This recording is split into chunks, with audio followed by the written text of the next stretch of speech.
Hi, everyone. I hope you're doing well. Every year, I write up an annual list of things that stood out from the past year, and this is done sort of in an effort to sharpen an appreciation for the cosmic. To remember that trying times help us chart out kernels worth being thankful for. This year, however, it was particularly difficult to pen a list because, other than some of the more momentous occasions I shared in the list, the year 2021 was generally just a blurred continuation of the previous pandemic ridden 2020. So I thought about it a bit and decided that this year I'd like to be more conscious of day to day decision making. I wanted to take this as an opportunity to move towards the direction of getting out of the house more, of being more discerning with my time commitments, and of pursuing more stimulating and more expansive activities, both physical and mental. My body and mind, for example, have been just feeling very curled up in a corner of the couch and in desperate need of a really good stretch. To get to that really good stretch, I thought about it, and for me, I needed to be a bit more disciplined and organized. I felt as though the hours of the day were all just mushed up into one that at the end of the day, quite frankly, just would escape me. And I'd find myself just not realizing what exactly it is I spent my time on in a given day. So documenting my reading as a spreadsheet is one attempt at I'm taking to becoming more organized and disciplined with my time. I want to shift away a bit from being generally a mood reader and instead focus more on the progress that I make with certain books that I decide to read. Hopefully, that'll keep me above water this year and help me become a bit more organized, both with my time and in my various commitments. Before I share my spreadsheet, though, I want to provide a couple of disclaimers. I have reading goals for 2022. I am also very scared of stretching myself too thin.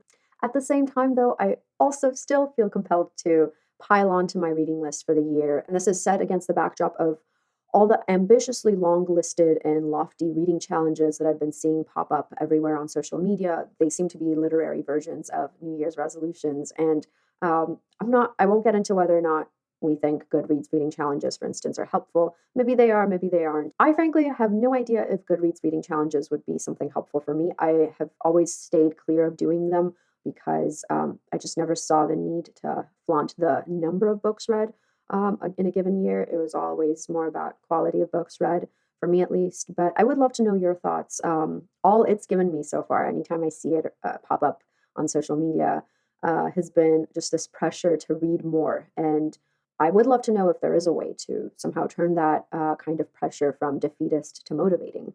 So far, I haven't been able to find it. But anyway, one comforting thought accompanying the pressure to quote unquote read more that I've experienced over the past few days has been this. Whatever one's reading goal, it is truly better than nothing. A few pages today are better than nothing. A chapter this week is better than nothing. One book is better than nothing. I hope this mindset eases the anxiety we might develop as we see each other's long list of books to conquer for the new year. If you're already struggling to keep up, I for sure am.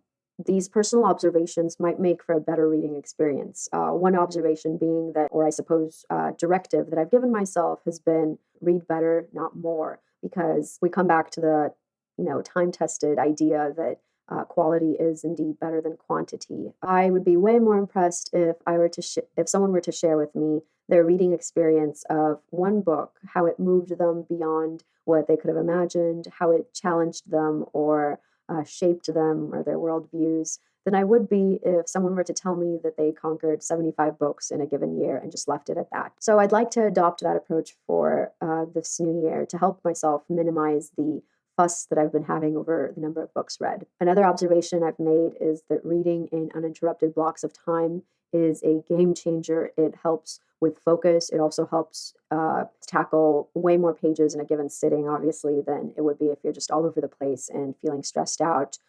If it's not possible to dedicate chunks of time due to schedule constraints or what have you, I've also found that tweaks like adding not only a physical book to your repertoire, but also, let's say, the book in the form of an audiobook or the ebook, Kindle version, whatever you use.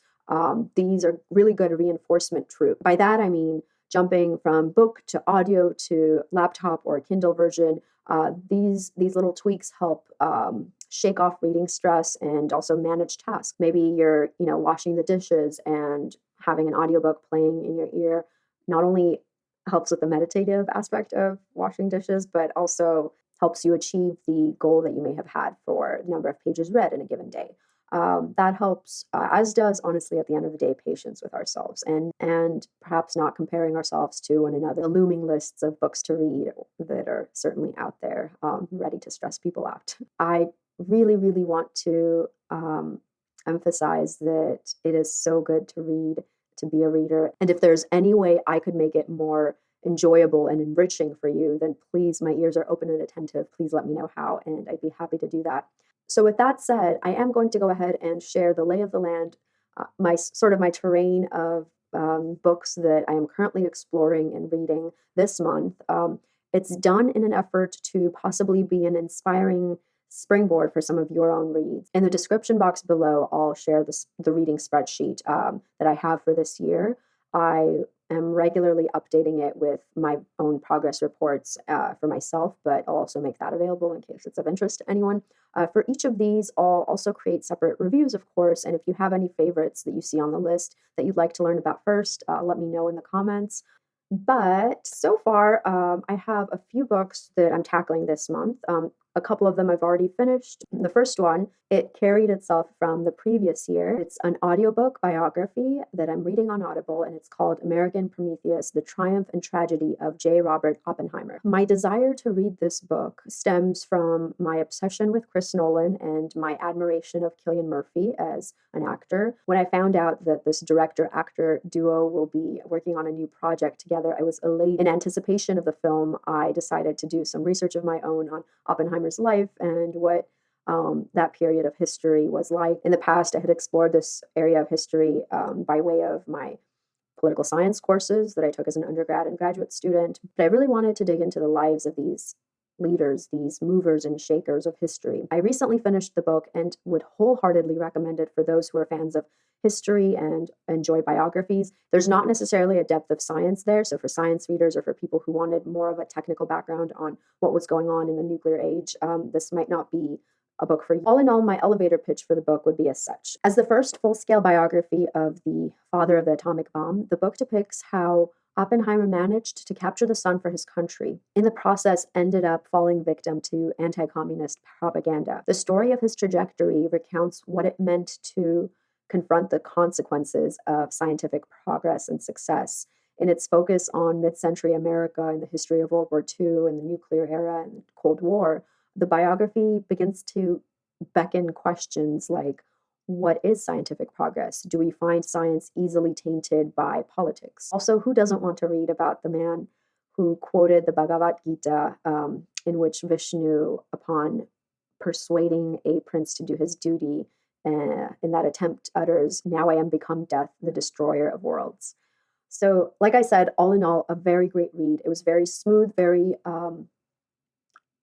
not overwhelming at all for anyone who does not have a science background or might not necessarily have familiarity with the time period that this book is written about, but highly recommend. And I'm very excited to see how Chris Nolan ends up depicting Oppenheimer by way of Cillian Murphy.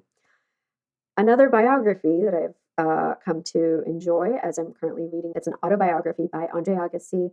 It is called I'm also reading this on Audible. It has a very laid-back feel. It's very accessible, and it focuses on a champion of tennis and the inner struggle from early childhood that Andre had with regard to the sport that he came to hate and still managed to succeed in. There are very tense moments in the book, especially when Andre recounts his relationship with his father, who pushed him to the extreme when it came to practicing tennis and becoming a pro. There were many quotes that I found interesting to digest in the book. One of them was when Andre writes, "Life will throw everything but the kitchen sink in your path, and then it will throw the kitchen sink. It's your job to avoid the obstacles. If you let them stop you or distract you, you're not doing your job, and failing to do your job will cause regrets that paralyze you more than a bad act." Initially, I was a bit put off by, I don't know, perhaps it was the idea that here we have a tennis pro who's become such a success in his career. He initially came off as, I don't know, a bit ungrateful with the way he described his hatred of tennis and of what tennis did to him internally, mentally, physically as well. I had to get over the hurdle of perspective, I suppose, because in my mind, it was very easy to scoff at some of the remarks that he would make about tennis. In a way, the book is giving me a lesson on prejudice and reminding me that the grass always seems greener on the other side, right? But there are so many struggles, even with people that have reached the pinnacle of success. Who are we to, sort of judge them or create prejudice around them and their own perspective and their own take on things, even if they're so high up on the success ladder. So there was an element of humility also at play. I had to tone down my argumentative side that questioned and played the devil's advocate with some of the emotions that he expressed about how he viewed tennis, how he viewed the trajectory of his life. So I'm enjoying the read. I will update with a review once I'm done. The third book on the list is a reread for me, Crime and Punishment by Fyodor Dostoevsky. It's a very slow read for me only because it's a reread. I think for those who are first approaching Dostoevsky, it will just keep you so incredibly engaged throughout the reading that you might even just finish it sooner than expected. The things that are worth noticing, thematically at least, we have the idea of motive in Crime and Punishment. We don't often get the perspective of a criminal when we analyze a crime, and Dostoevsky is unique here because he does precisely this. He puts the lens here is the criminals, and an investigation usually and primarily hinges on the criminal's motive, for instance, by way of a detective or law enforcement's roles. Here, however, Dostoevsky internalizes the quest for motive by placing the search in the criminal's own hands.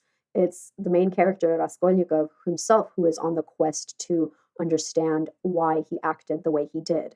So I find that perspective very fascinating, and I hope you will too if you plan on reading the book. One thing among the countless things that Dostoevsky does masterfully is that he writes the novel in media res, which means he begins the novel about a few days, I think it's about 2.5 days before Raskolnikov actually commits the crime.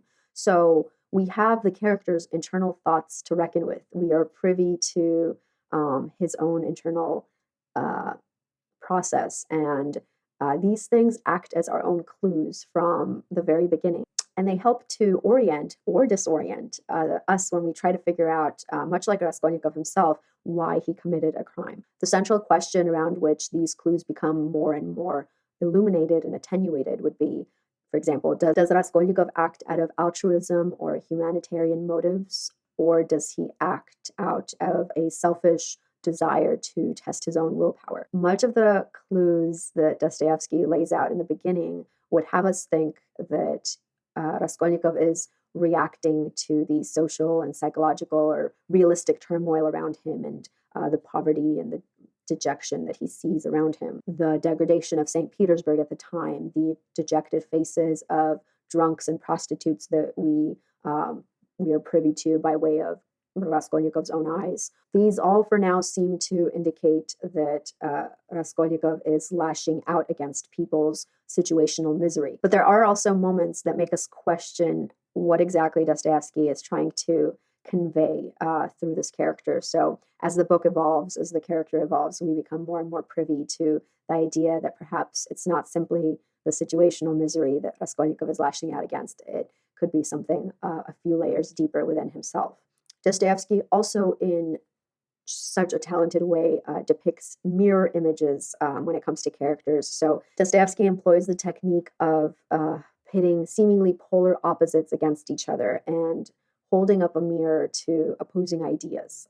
Not only opposing ideas, but also the characters that embody these ideas. When it comes to his characters, one is often left questioning whether they are acting out of compassionate pity or some sort of idealistic egoism. In one passage, we have a character, Marmeladov, who is at a pub recounting his dejected life, and he admits that he had gone to a lender for a loan he would never be able to repay, and understands that there is no compassion in this modern and transactional way of living, but also in a weird offhanded comment remarks, well, this is how it's done in England, where we do have a political economy. So there's so many conflicting ideas at play, and Dostoevsky manages to pit them one against the other. And again, as with the others, I'll update once I'm done reading or rereading the book. The next one on the reading list is Marcel Proust, and volume 2 is the book that I am on. I recently discovered a lovely quote by Samuel Beckett in which he describes Proust as the whole of Proust's world comes out of a teacup. So we in volume 2 see it blossom into adolescence. I'm still super early on in the book, but this quote, this passage caught my eye and made for an interesting pause. Proust writes, "We must bear in mind that the character which a man exhibits in the latter half of his life is not always, though it is often, his original character developed or withered, attenuated or enlarged. It is sometimes the exact reverse, like a garment that has been turned." This is a sneaky thought since a garment inside out is still of the same fabric. So it beckons the idea of how much we might owe then to our younger selves and the experiences in youth that come to shape us. Here, the journey up Mount Proust is shaping up to look more and more exhilarating, and this is made enjoyable by the reflective aphorisms that the writer employs here more so than in the first volume. The first volume was observational. This one I'd characterize as a layer deeper. This read is also coupled with me having taken on French language lessons. I'm knee-deep in pronunciation mistakes, but therein we find progress.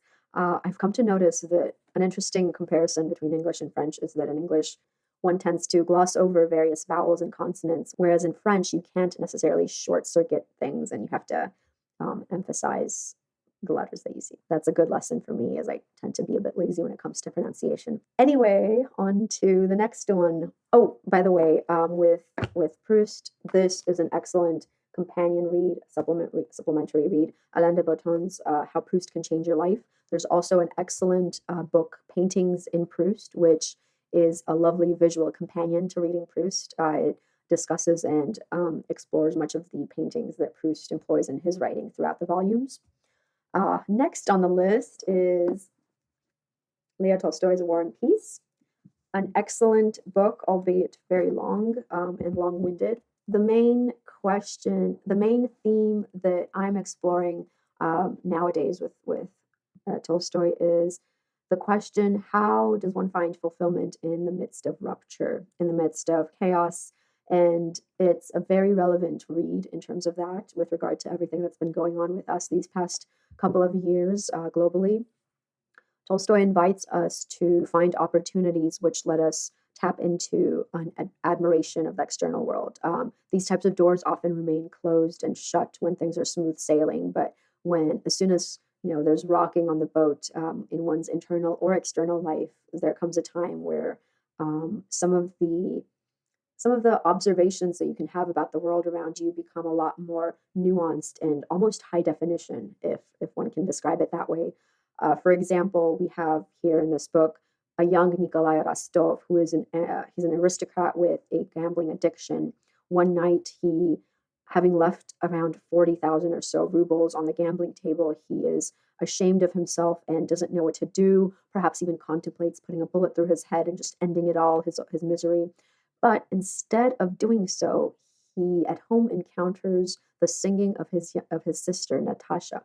And this simple scene he must have witnessed God knows how many times in the span of his life up to that point. But it's in this very tortured, mentally unstable moment in the midst of this beautiful singing on the eve and the heel of his mental breakdown that he actually hears what is in front of him and whatever is enveloped in this innocent young girl and in the beauty of her voice. So I think this scene reveals what Tolstoy means when he hints at how there are certain things that are meaningful which can rise up when one's world crashes. And it's those very things that gain significance and relevance when everything around us and our comfort zone falls through the cracks. This reminded me of the musician and beautiful lyricist Leonard Cohen, who was able to relate perhaps to this sentiment when he wrote, "There is a crack in everything, that's how the light gets in." And I also think many of us in these past 2 years of insanity can relate that through rupture there is light.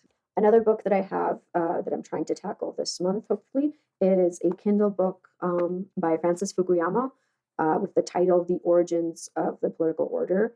Francis Fukuyama was well known in the political science world with regard to some of the essays that he had written, and I never came across this writing of his. So I'm excited to explore and report back. A book again that carried itself over from last year was this gem of a book by Sarah Bakewell.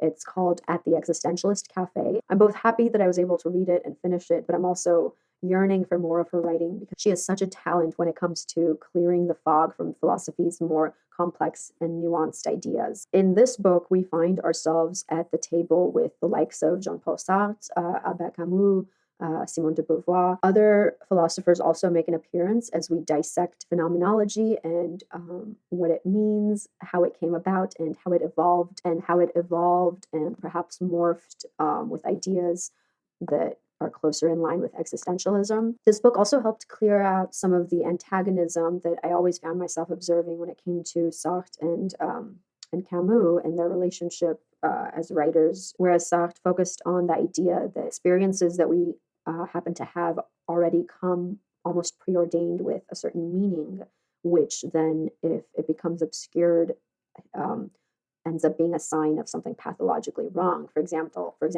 a doorknob is just a doorknob, and we interpret it as such, and it becomes a meaningless object only when there's something pathological at play, when there's a disconnect that we're having with the world around us.